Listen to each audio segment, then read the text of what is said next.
Morning எந்திரிச்ச உடனே இந்த ஜீரக தண்ணின்னு சொல்லுவாங்க, இல்லை லைக் என்ன சொல்கிறது, வெந்தய தண்ணி சாப்பிடுவாங்க. ஸோ நிஜ தண்ணி. ஸோ இதெல்லாம் வந்து என்ன பண்ணுது, உங்களுடைய பாடியை க்ளீன் பண்ணுது. So it detoxifies your body. So ஃபேஸில் உள்ள டாக்ஸின்ஸ் கூட இட் ரிமூவ் பண்ணுது. So that provides a glowness to your face. கொஞ்சம் ஜீரக தண்ணி இன்க்ளூசிங் ஆஃப் ஒரு இப்போ நம்ம நேச்சுரல் ஃபுட்டுன்னு எடுத்துக்க போனால் கோகனட் மில்க்.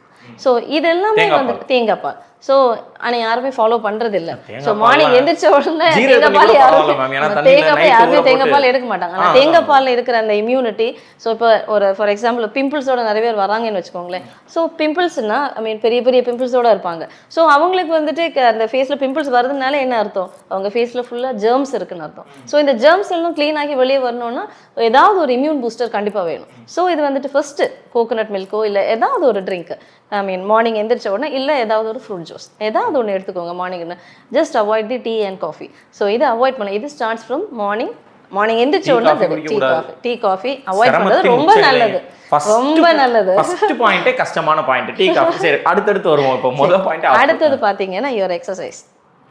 என்னதான் நம்ம பண்ணுவோமே, இப்போ வந்துட்டு இப்போ ஐடி ஃபீல்டில் இருப்பாங்க, நைட் ஷிஃப்ட் முடிச்சுட்டு வருவாங்க, டே முடிச்சுட்டு வருவாங்க நைட்டு. ஸோ அப்படி வந்துட்டு அது ஒரு சைக்கிளே போயிட்டுருக்கு. ஸோ மனுஷனுக்கு ஒரு ப்ரீத் பண்ண கூட டைம் இல்லாத அளவுக்கு மெக்கானிக்கலாக ஓடிட்டு இருக்கிறோம். பட் இருந்தாலும் அதில் ஒரு அட்லீஸ்ட் ஒரு 15 to 20 minutes spend time for your meditation and exercise. So இது இருந்துச்சுனாலே உங்களோட பாடி வந்து ரிலாக்ஸ் ஆகுது.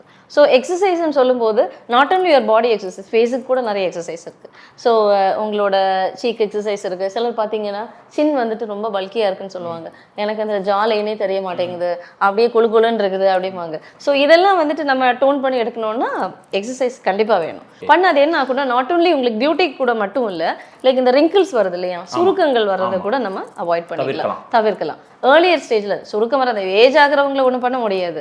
பட் என்ன சொல்கிறது, கடவுளோட படைப்பு வந்துட்டு நம்ம வயசாகும் போது கண்டிப்பாக ஒரு சுருக்கங்கள் வரும். பட் அதை வந்துட்டு நம்ம டிலே பண்ணிக்கலாம். நான் வந்துட்டு குளிச்சு முடிச்சுட்டு வந்தேன், நல்லா தொடச்சி முடிச்சுட்டு என் உடம்புல வந்து இது ஆயில் எண்ணெய் எடுத்து ஃபுல்லாக உடம்புல இந்த இடத்துல தேய்ச்சிருவேன், காலில் தேய்ச்சிருவேன். ஏன்னா இப்போ இந்த இடத்துல இப்படி பண்ணோன்னா ஒரு வெள்ளையாக வரும், எனக்கு அது கொஞ்சம் பிடிக்காது, நல்ல டிஸ்டர்பிங்காக இருக்கும் அப்படி வந்துச்சுன்னா.